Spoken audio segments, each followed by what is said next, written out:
Apa Mas? Lilo aku. Tapi penghasilan di pur tuh. Nek penghasilanmu tak por. YouTube papa atau brand YouTubeku siji iso tak ngepor YouTube. Oke, selamat sore semuanya. Ketemu lagi dengan kita di Gunung Kidul. Bisa apa yang ke 33. Oke. Hari ini ada satu anak muda yang istimewa dari Gunung Kidul. Anak muda yang kalau orang tuh mikirnya Gunung Kidul apa mungkin ada seorang YouTuber, ada seorang artis gitulah ya, artis di YouTube yang terkenal kemudian berhasil membuat karya yang karyanya ini dinikmati oleh banyak orang. Karena banyak pemikiran bahwa Gunung Kidul itu banyak keterbatasan. Nah, hari ini kita sudah ketemu sama Mas Farus, Farwes akun Instagramnya. Nah, siapa Mas Farus? Kita cek.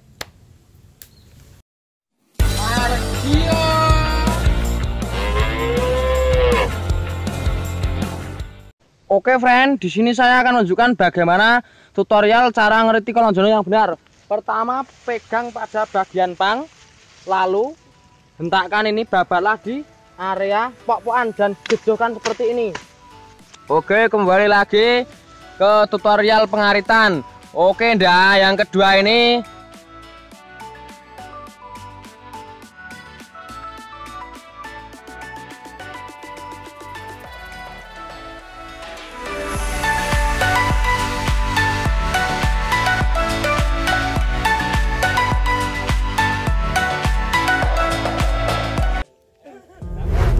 Nah, itu tadi. Pasti teman-teman udah banyak banget yang kenal sama Mas Farus ini. Nah, kita pengen tahu nih bagaimana Mas Farus ini bisa menjadi satu konten kreator, influencer di Gunung Kidul, terutama babakan YouTube.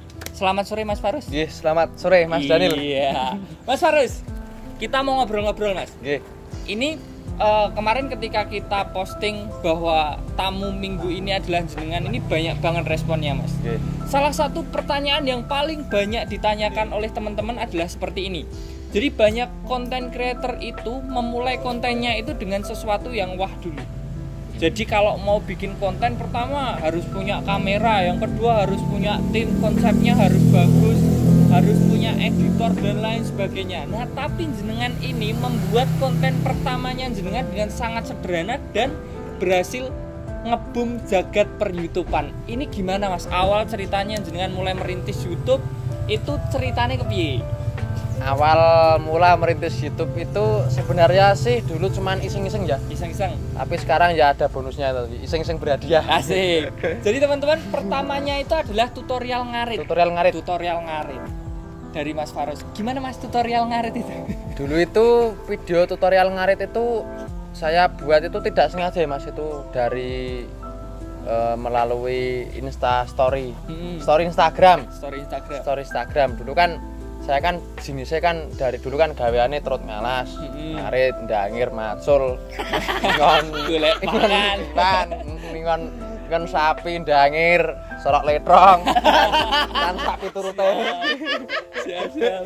Nah, kayak dulu kan saya sering membuat story di HP saya melalui Instagram. Saya kan sering buat story. Nah, delalah pas saat itu pasnya bareng asar, saya kan ngarit terus saya ki tiba-tiba mak planner iki duwe ngen gawe story tutorial ngarit itu tadi Mas. Nah, saya kan membuat video tutorial ngarit. Terus pas sudah saya buat video tutorial ngarit di story saya, terus saya kan udah pulang, udah makan sapi, terus tiba-tiba banyak yang DM saya. Tidak, enggak. Cuman apa ya, mereka suka dengan video tutorial ngarit saya itu loh. Terus nggak tahu saat itu mungkin diambil orang terus diedit, digandok-gandok kayak dadi siji. Terus disebar-sebar, akhirnya video ngarit itu jeblok. Oke. Viral. Tutorial ngarit itu teman-teman yang belum tahu nanti bisa cek deskripsinya di link. Nanti ada linknya, jadi teman-teman bisa ngeliat dulu nih tutorial ngarit. Ini video pertamanya Mas Farus yang meledak. Nah, ini sebenarnya tutorial ngarit ini kan dibuat dengan ketidaksengajaan. Tidak sengaja. Nah, itu tadi kan dari mulanya dari Storygram. Nggih, story Instagram. Storygram piye carane tiba-tiba iso jenengan berpikir untuk masuk ke dunia YouTube ini? Nah, itu dulu banyak teman-teman, banyak batik-batik saya yang menyuruh saya untuk video apa kowe iki wis viral, kowe yo duwe sentakan iki hentakan pertama. Nek aku arek nggawe YouTube wis duwe video tutorial ngarit, otomatis kan kowe wis dikenal wong. Mbok kowe iki nggawe YouTube res no. Itu kata teman saya. Banyak teman saya mensupport saya, mendukung saya untuk membuat YouTube. Tapi kan saya saat itu kan hanya cuman iseng-iseng Mas. Terus ngarit kan juga kegiatan sehari-hari saya. Nah, jadinya saya dulu ya nggak pengen dolanan YouTube. Karena saya sempat pernah dibilangin sama teman saya kalau YouTube itu katanya menghasilkan duit. Saya kan nggak percaya, masa kita kan ngupload video terus tiba-tiba dapat duit, lah duitnya itu dari mana? Jangan-jangan duit haram ini. Jangan-jangan bahaya ini. Nah, terus itu tadi kan dijelaskan teman saya, oh ternyata untuk menjadi seorang partner YouTube ini ada beberapa prosedur yang harus kita ikuti di YouTube. Misalkan kita harus memiliki 1000 subscribe dan 4000 jam tayang dalam jangka 12 bulan terakhir. Dan itu kalau sudah kita sudah mendapatkan itu semua lalu ditinjau dan dimonetasi, dan dari situ kita bisa mendapatkan duit. Dan ternyata saya baru tahu itu karena dibilangin oleh teman saya. Iki Mas Daniel, iki menarik iki Mas Daniel. Ada orang yang membuat seri kehidupannya dibuat-buat seolah-olah hidup itu tidak senyatanya. Ada yang tahu-tahu muncul dengan kehidupannya bahwa ngarit bahwa kehidupan yang paling nyata sebenarnya layak untuk diperbincangkan. Dan keadaan di mana orang ngarit kemudian gotongi letong dan segala macamnya itu justru kerinduan terhadap artefak masa lalu. Bahwa sebenarnya kita ini kangen sama hal-hal yang dulunya menyenangkan gitu. Kita bayangin kalau dulu lari-larian terus kemudian ketemu teman, kemudian terus nangis, terus pulang dan seterusnya. Jangan-jangan kerinduan ini jadi artefak baru, cerita-cerita baru bahwa sebenarnya sederhana itu mahal harganya. Orang bilang kalau mau sederhana itu murah gitu kan. Sama mahal sederhana itu. Karena untuk sampai kesederhanaan butuh kemewahan terlebih dahulu. Iya. Mas Faris nih Mas. Mas, saya bayangin gini Mas. Orang kan kadang-kadang sampai orang waras jadi seolah-olah pengen jadi gila-gila ya. Buka baju sampai apa ya? Ya seolah-olah dia harus viral gitu. Sampai menggilai kegilaan yang tidak penting gitu kan. Jadi tukang ngemis lah, jadi apa, biar viral gitu. Nah Mas Faril ini kan nggak jadi siapa-siapa gitu. Jadi kalau tokoh ini, ya tokohnya jadi tokoh sendiri gitu. Ini kan mahal harganya. Jadi kalau misalnya Mas Faris kemudian akan berkarya kemudian ya, YouTube ini kan akan terus berkembang, akan terus jadi artefak gitu. Planningnya jenengan mau kemana Mas? Ya mungkin kan saya dulu kan pertamanya bermain YouTube itu kan cuman iseng-iseng Mas. Tapi kan semakin kesini kan ternyata YouTube bisa kita manfaatkan. Manfaatnya banyak. Misalkan kan kita tinggal di desa. Kalau saya kan di desa. Terus misalnya di desa kan ada adat istiadatnya. Misalkan di desa saya ada rasulan. Nah, otomatis kan YouTube kan bisa kita manfaatkan untuk mengeksplor daerah-daerah kita yang tentunya misalkan di daerah saya ada rasulan. Nah, misalnya di negara Londo kan orang yang rasulan, nah kan mungkin bisa didelok wong Londo gitu Mas. Didelok wong Londo wong terane ning Indonesia apa meneh ning Gunung Kidul. Ini ternyata memiliki adat istiadat yang beda dari yang lainnya. Ini Mas yang gabungin sama yang kita posting ini Mas. Ada di Paksa Kreatif gitu. Tapi kayaknya bentuknya setelah ini. Iya. Karena yang inisiatornya di Paksa Kreatif masih kita simpen Iya. Untuk seri yang kedua setelah ini. Tapi ini teman-teman, garis bawahnya adalah kita harus belajar nih dari sosok Faris dengan kesederhanaan tanpa menjadi orang lain, tanpa pura-pura menjadi orang lain. Kadang ada banyak YouTuber yang memulai karirnya yang tadinya bahasanya istilahnya aku kamu jadi lo gue. Biar bisa diterima. Tapi Mas Faris pakai bahasa Jawa. Oke wong sing ora paham wong Jawa sendiri wae ono nyorok letrong ya. Nyorok ya ora paham. Nyorok letrong ini nimpal letrong, resik-resik letrong. Tutorial ngarit itu menggunakan tenaga gitok dan boyok itu jarang orang paham. Tapi ini justru malah yang viral gitu. Nah, kita akan ketemu di seri yang kedua. Nanti akan ada juga dari inisiatornya di Paksa Kreatif, seni bertahan hidup di tengah pandemi. Dipersembahkan oleh Yo, di sesi kedua ya, kita bisa apa seri ke-33 pada Mas Faroes yang viral gara-gara nyabit apa? Tutorial ngarit. Tutorial ngarit. Ada Mas Daniel di sebelah kanan saya, seperti pencapir kita hari ini, yang memiliki Gundul Handayani dan teman-temannya. Ada Mas Adit nanti setelah ini masih dalam perjalanan menuju ke sini. Yang jelas tadi kita akan ngomongin tentang bagaimana kisah-kisah selanjutnya setelah orang viral kadang-kadang lupa diri, kemudian tidak mengerti kehidupannya, lupa terhadap jati dirinya, dan kemudian saya ketemu Mas Faroes ini unik ya. Saya ketemu di 2 sesi sebelumnya, tadi malam dan tadi malam kemudian. Kita harus cek, saling recheck ya, bahwa sebenarnya seseorang itu terbuat kemudian membuat sesuatu pasti ada tujuan-tujuan kemudian, walaupun dulunya hanya sekedar tahu-tahu viral. Tapi keadaan yang instan kadang-kadang kita terbunuh oleh instansi yang kita terjadi waktu itu. Kita masih ada Norman Kamaru, ada macam-macam orang tahu-tahu viral karena viral sama orang lain. Tapi kalau karya-karya kita pasti terbuat. Nah, ada set plan-nya Mas Faroes itu sama Mas Adit, Beritain Aja itu bikin namanya Dipaksa Kreatif. Itu cerita di mana orang-orang yang influencer kayak gini Mas Daniel nggak mau diem nih kayak gitu ya, pengen tetap berbagi, pengen berkisah kepada orang lain. Biar Mas Daniel, Mas Faroes ceritanya ke piye Mas?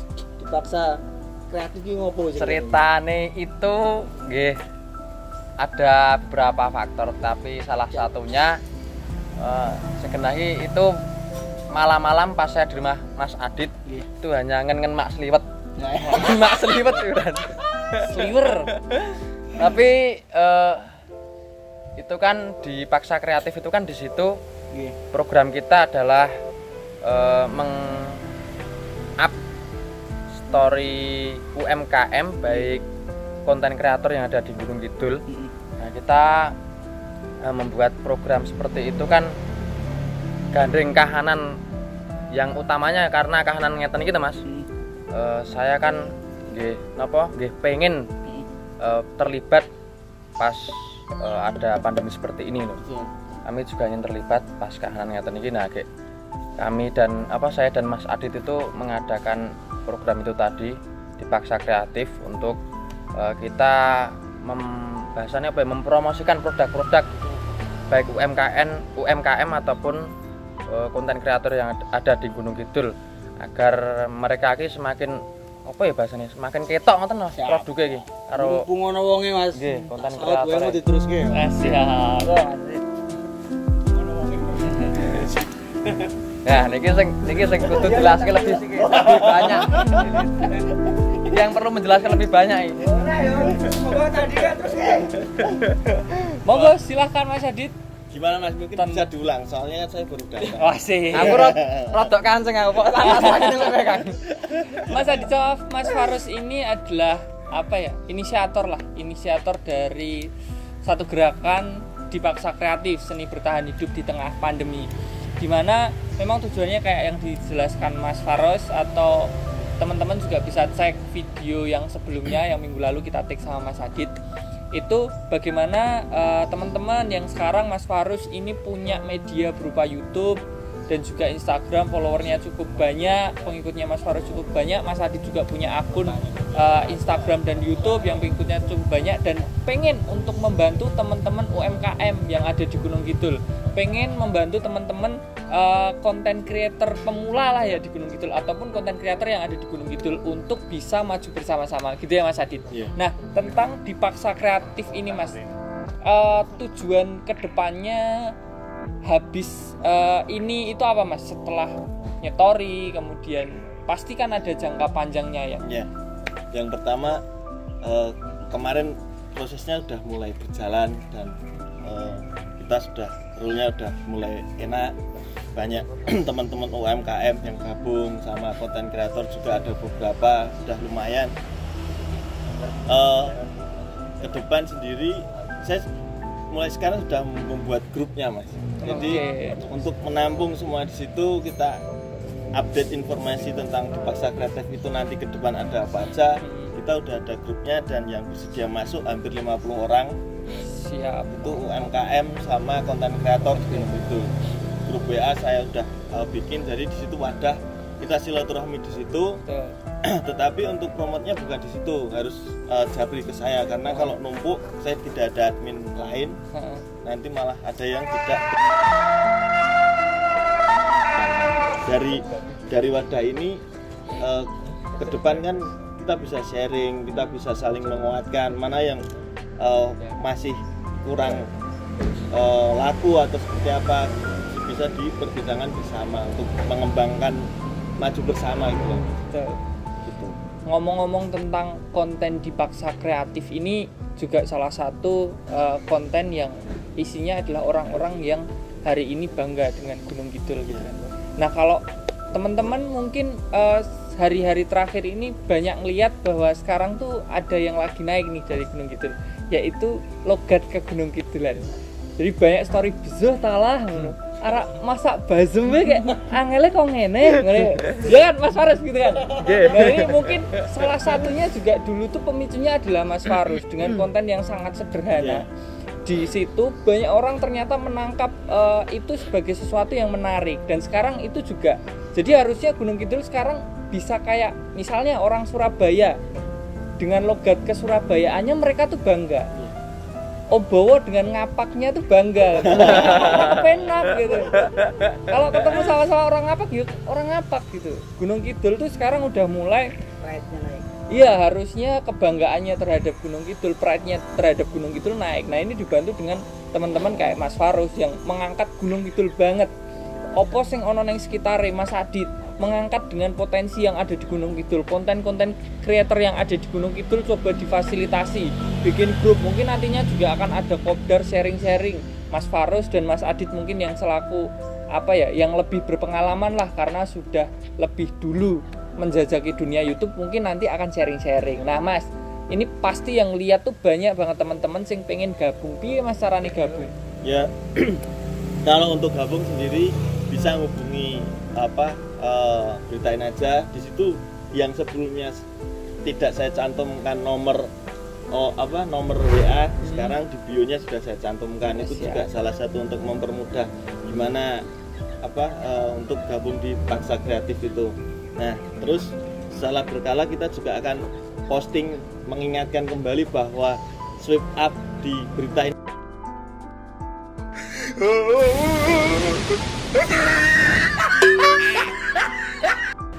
itu free. Entah sampai kapan, kelihatannya ini selamanya Mas akan saya free kan. Mantap jiwa. Ini loh, ini kayak gini nih. Karena lanjut, Mas. Ya, karena tadi saya sekilas lihat di laptopnya kameramen itu tadi, Mas Udin Sedunia tadi. Rezekimu apa Mas tadi Mas? Ada rezeki orang lain dalam rezekimu. Nah, itu. Masuk. Nah, seperti itu. Jadi kan saya punya ini juga harus bermanfaat untuk orang lain. Makanya ya udah UMKM masuk mau di mintai endorse yang terlalu mahal seperti itu kan. Nah, itu mending saya gratiskan. Nah, untuk tengah pandemi ini memang saya gratiskan. Setelah mereka mulai bangkit, mulai tumbuh seperti itu, mungkin akan saya ajak untuk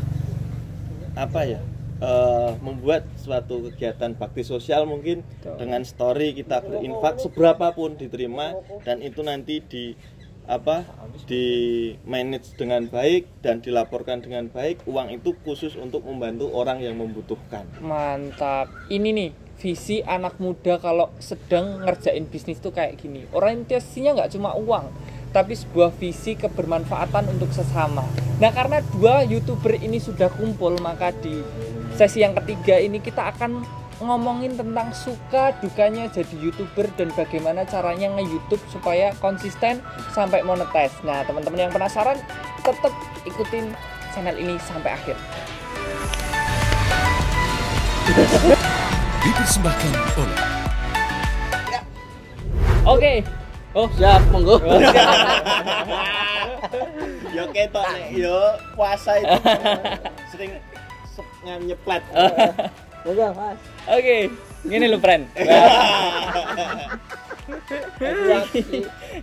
Ini Mas Farus ini nanti Mas Adi juga harus cerita suka dukanya dari merintis awal sampai sekarang bisa 20.000 subscriber. Oke. Itu kayak apa, friend? Oke, friend. Harus banget, Pak. Oke, friend. Dari suka apa dari duka dulu nih, Mas? Oh, bebas. Oke, dari Yuk suka sing presek. suka sing presek ya berarti, suka sing presek. Kok garing ngunduhe sing seneng-senenge. Dari susahnya itu sangat banyak. Sangat banyak dari pertama untuk saya dulu kan saya mulai merintis YouTube itu tahun 2017 itu awal. Dan saat itu untuk peraturan YouTube itu belum ada 1000 subscribe dan belum 4000 jam tayang, Mas. Saat itu masih 10.000 viewers.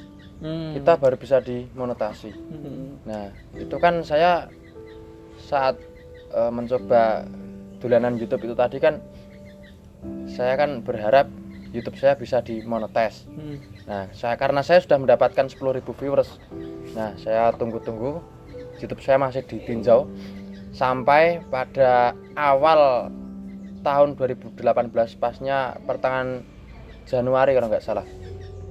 Itu YouTube membuat peraturan baru bahwasanya agar kita menjadi partner YouTube, kita bisa dimonetize itu syaratnya kita harus mempunyai 1000 subscribe dan 4000 jam tayang. Nah, otomatis kan saya tidak nunggu menah, Mas. Itu kan bagi saya kan susah tidak nunggu. Dan itu pun kita YouTube saya ditinjau itu masih sampai bulan sekitar Juli kalau nggak salah, Juli 2018. Bayangkan dari Januari sampai Juli itu berapa bulan?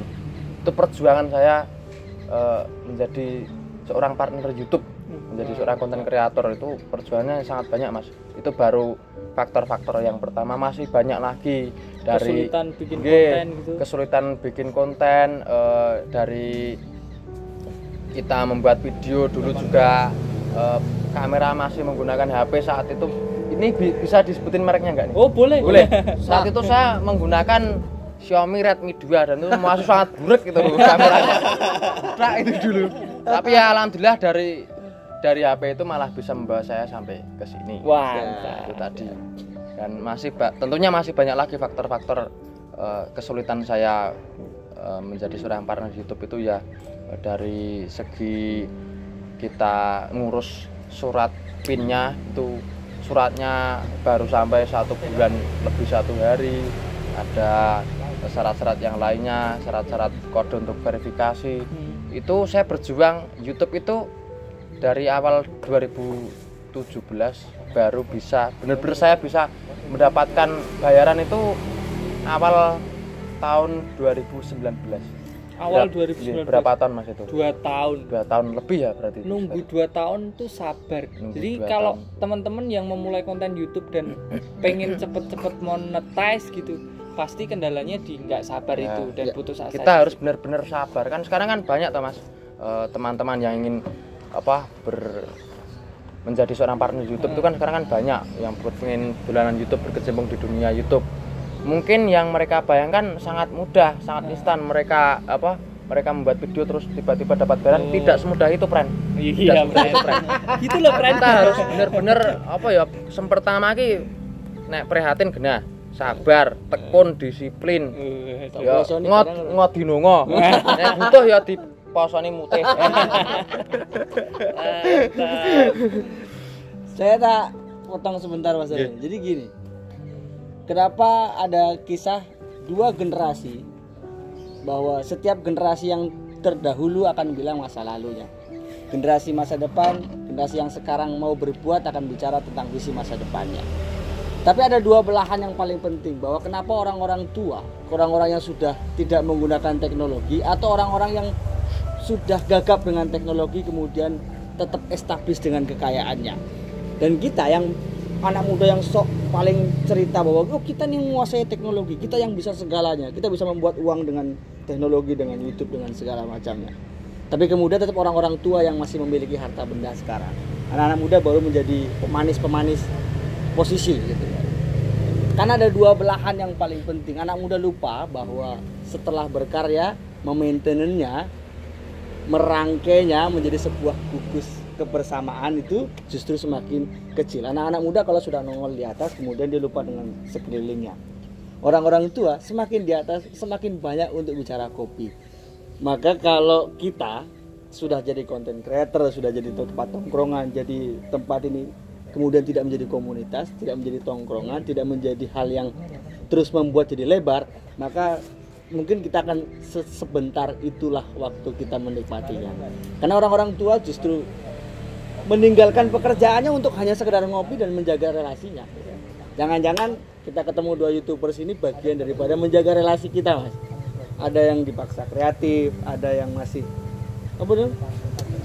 bikin silakan postingkan, silakan macam-macam, ada mau bentuk jadi sebuah komunitas dan seterusnya. Mas Adit biar itu, Mas. Ya mungkin sebagian juga udah saya sampaikan di awal tadi ya. Terus ke depan juga ini kan kita baru mulai merintis untuk dipaksa kreatifnya. Jadi harapan saya dengan adanya dipaksa kreatif ini kita akan ada komunitas dan di situ relasi mulai terbangun ya. Kita tidak melihat siapa yang berpengalaman terus siapa yang baru memulai, kita di semua sama semua ya. Kita harus saling menguatkan. Pasti yang memulai juga punya kelebihan, yang sudah punya pengalaman, punya kekurangan. Nah di situ kita harus saling isi ya.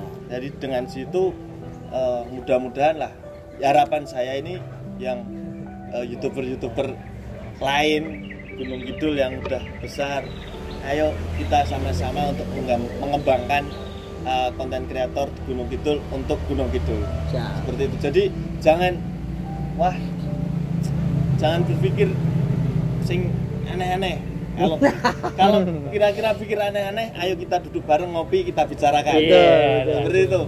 Jadi ini untuk apa ya? Untuk semua gitu. Ya. Jadi khawatirnya aku males, aku nggak mau kayak seperti itu. Ya. Ayo merapat, kita bicarakan untuk kemajuan bersama. Kita akan bakal saling share apapun itu kecuali privasi ya. Itu Mas ya. Mas Daniel susahnya berapa tahun? 23 usianya 23. Sudah nggak pernah susah lagi. Takut ria saya. Serius ini pertanyaan serius ini, bukan jebakan ini. Gimana? Dulu susahnya berapa tahun? Susahnya wes? Aduh, nggak pernah tuh. Ya susah tapi dinikmati sih. Iya. Terus Mas Adit susahnya berapa tahun? Nggak tanya umur dulu. Nggak, umurnya ya malah mirip-mirip lah. Oh iya. Umurnya berapa? 32. Wow, 29 lah itu. Susahnya berapa tahun? Susahnya saya tuh nggak mau bilang prihatin kok, suwe-suwe prihatin ya sedikit banyak. Mas Faris berapa tahun sekarang umurnya? 23. Susahnya berapa tahun? 2 tahun susah. Oh, kalau khusus yang YouTube itu sebenarnya ya apa ya? Yuk kita nikmati. Ya kita nikmati lah. Ya ada susahnya tapi kita sebelum nikmati. YouTubers itu hidupnya susah. Oh, susah terus. Tapi saya selalu bersyukur sehingga susah saya hilang. Sebenarnya sepele, Bos. Teman-teman. Bos, keren ya? Keren. Sebenarnya gampang, friend. Ini dapurannya kita gitu sebenarnya. Orang-orang sih susah gitu ya. Tapi kita masih bisa berceria, masih bisa berketawa, masih bisa kita menyusun rencana-rencana, membuat hal yang seolah-olah kesusahan ini adalah siklus yang normal gitu. Ya susah, senang, kemudian kita harus antisipasi, harus dan seterusnya. Jadi kita nggak habis hanya sekedar untuk ngomongin kita lagi susah, terus kemudian nembak sana sini, ngomongin orang sana sini yang kemudian nggak jelas tembakannya ke siapa. Kita nembaknya jelas bahwa ketika teman-teman kemudian punya usaha, punya konten, punya apa, kirim ke kita. Sederhana itu kita mikir. Ada Mas Faris, ada Mas Adit, ada Mas Daniel, ada Mas siapa yang bisa bantu bareng-bareng. Minimal membantu menceritakan bahwa ada kehidupan yang menarik setelah ini. Minimal kita cerita masalah bagaimana, bos, punya usaha, yuk kini punya follower banyak-banyak, minimal dilihat banyak orang. Sesederhana itu. Jadi kalau ada kecurigaan jadi apa, orang masane bos. Wis ora usum. Usah usum. Iki curiga tapi orang ngopo-ngopo. Aduh lho jijik ini. Enggak asik ya Mas. Ora asik. Tok ajak wae ning sawah kon golek kolonjono malah cetok. Tak ngarit. Jangan ngarit tenan iki. Ah begitu Mas Delen. Iya. Nah ini ada komandannya dari gerakan dari seni bertahan hidup Mas Adit ini. Mas Adit ini juga salah satu mungkin mentornya Mas Farus dalam ber-YouTube ya. Iya. Salah satu. Iki das-dasan kula butute. Ngetutke das-dasane butute. Salah satu mentornya Farus. Nah, ini pasti ini orang sakti nih Mas Adit nih. Nah, untuk menutup Mas Adit ini tipsnya Mas, tadi kan banyak banget kesulitan nih jadi seorang YouTuber. Nah ini banyak yang nonton pasti orang-orang yang pengen jadi YouTuber, tapi rata-rata pasti diuji pada ketahanannya. Karena seorang Mas Farus saja harus menunggu 2 tahun loh untuk benar-benar mendapatkan penghasilan dari YouTube. Nah sekarang bagaimana orang-orang sing pengen itu mikir tuh instan, saiki gawe sesuk monetis. Mati wae. Gitu Mas. Iya Mas Adi. Enak banget tuju ngono. Ya, mungkin tipsnya itu awal pertama harus ada ciri khas sendiri. Itu mau bikin konten tentang apa, terus di situ harus ada nilainya sendiri, orangnya itu. Jadi kalau Faris itu dengan Jawa Kluduknya misal harus 2 tahun, tapi saya dengan Gasum hanya 1 bulan bisa ke monetis. Nah, itu mantap kan juga ya. Sorry Mas Idris. Gak apa-apa Mas. Lila aku. Tapi ya penghasilan dipur tuh. Nek penghasilanmu tak por. YouTube-e papa atau brand YouTube-ku siji iso tak ngepor YouTube. Sorry, untuk bulan ini kamu jangan banyak bicara. Nah aku sasi kita hormat. Sasi aku sementara hormat. Dipur ganti ya. Nah, kalau tipsnya itu tetap konsisten dan istiqomah Mas. Itu aja. Setiap ditanya tips yang ngomong itu. Karena kalau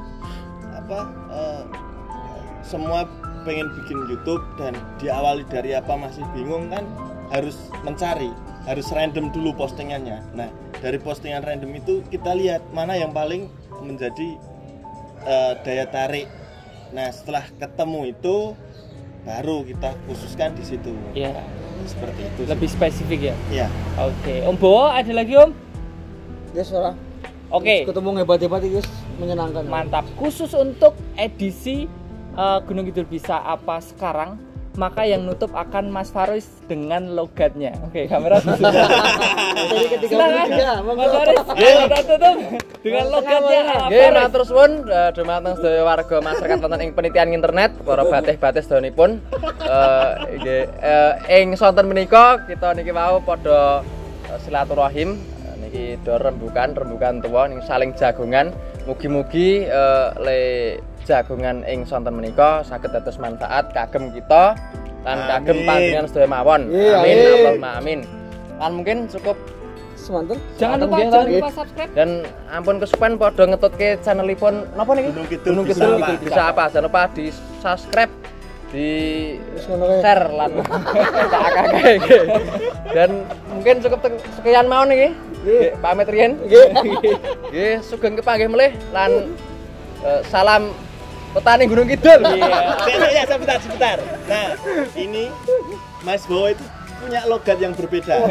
Nah, tolong ditutup lagi dengan logat ngapaknya seperti Mas Faris tadi. Ayo. Ini Mas buat Mas Bawa ini. Dengan logat. Senene bae lah, wis.